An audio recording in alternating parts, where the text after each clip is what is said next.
Sabay-sabay natin alamin ang mga kaganapan na nangyayari sa ating bansa.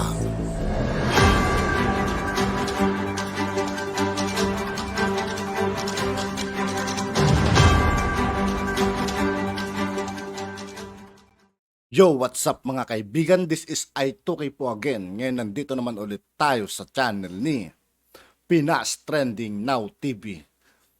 Excuse mga kaibigan. Dito naman ulit tayo magbibigay ng komento at reaksyon. Pero bago ang lahat ng yan mga kaibigan, sa lahat ng hindi pa nakasubscribe kay Pinas Trending Now TV, mag-subscribe na po tayo at huwag nyo rin pong kalimutan mag-subscribe dito sa aking channel. Simulan na natin mga kaibigan. Let's go! Mga kababayan ni Jason Sa, dinismiss na ng korte. Ito po, ito yung desisyon. Oh. Basahin ko mamaya sa inyo.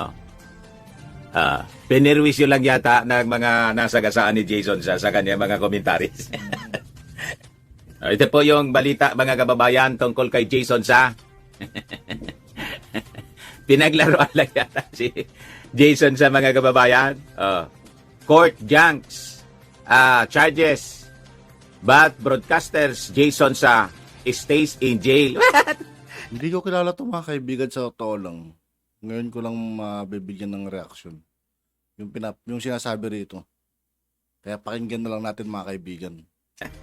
Nasa kulungan pa po mga kababayan si Jason Sa. Pero yung kaso niya, ginag na ng binasura na po ng husgado. Yung kasong syndicated estafa. Tapos large-scale illegal recruitment. Sabi rito sa balita, a Quezon City Court has junked the charges of syndicated estafa and large-scale illegal recruitment against former broadcaster Jason Sa after the private complainants Isang broadcaster pala ito mga kaibigan. did not show up in the court to affirm the charges they filed against him. Hindi man interesado siguro talaga. Di man nag-appear po. At hindi nga na-mention dito po sa report ng inquirer kung sino yung complainant. Pati doon sa desisyon ng husgado po. Ito po, mga kababayan, yung desisyon, basahin ko po sa inyo. Pero sa report, mga kababayan ng ABS-CBN, nananatili sa kulungan sa kasong libel. Illegal recruitment yung dinismiss. Versus Jason Sa junk, other cases pending, sabi rito po.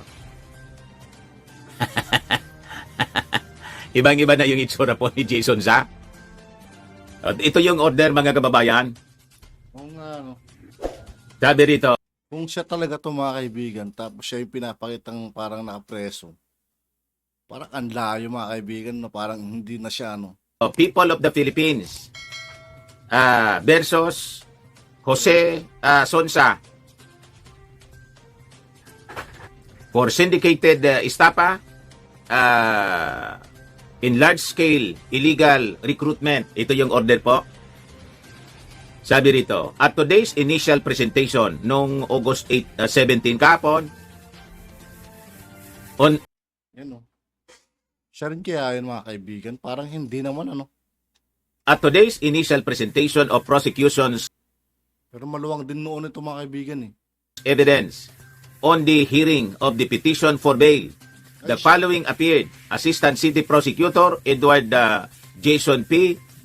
CEO, Prosecutor Attorney Israelito Torion, Counsel for accused Sonsa, in collaboration with Attorney John Miguel T. Manuel, and accused Jose Sonsa, a person deprived of liberty currently confined at Quezon City Ligtas COVID Facility.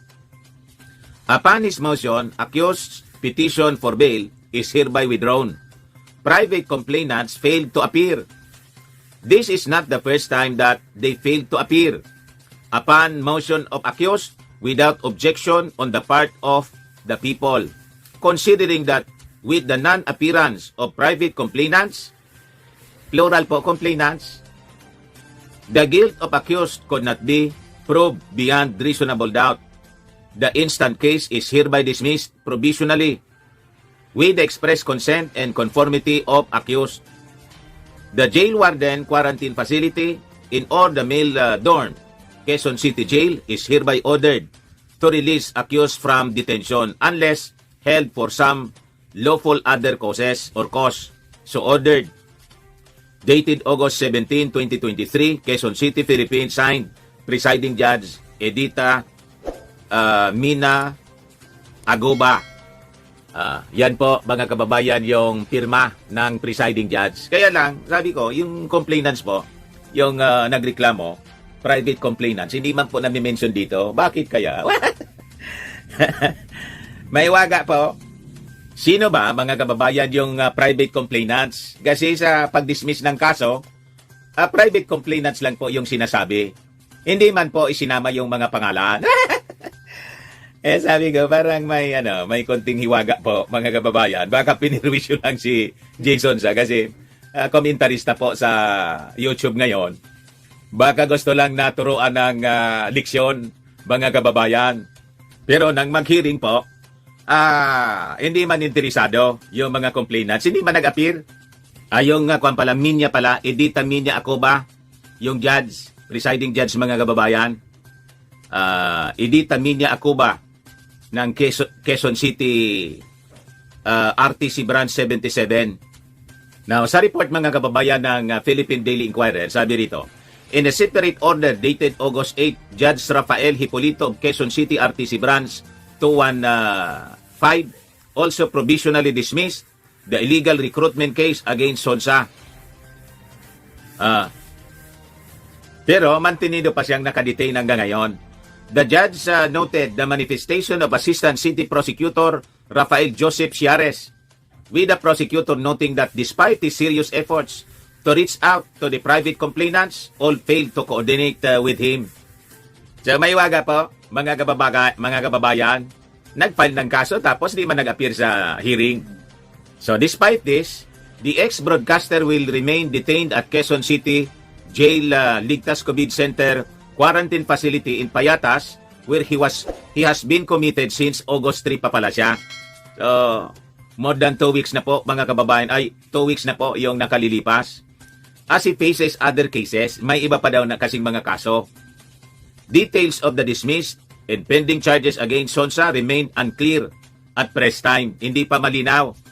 Pero sabi rito, but Bureau of Jail Management and Penology spokesperson Jail Chief Inspector Jerex Bostinera said Sonsa's cases include 11 counts of estafa before Quezon City RTC, Branch 100, and a libel case in Quezon City RTC, Branch 77 daw po. The BGMP official said that the concerned Quezon City courts have not yet issued an order calling for the release of Sonsa.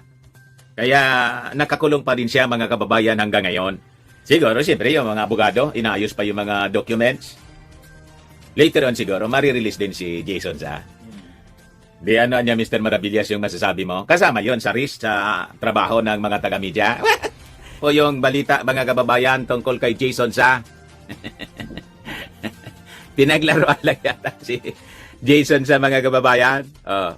Court junks, charges, but broadcasters Jason sa stays in jail. Nasa kulungan pa po, mga kababayan, si Jason. At yun nga po, mga kaibigan, dito po nagtatapos ang ating reaction video. Muli ako po si I2K ng Sundalo ng Dunggalo at 811. Maraming salamat sa patuloy na pagsuporta. Yeah, peace out.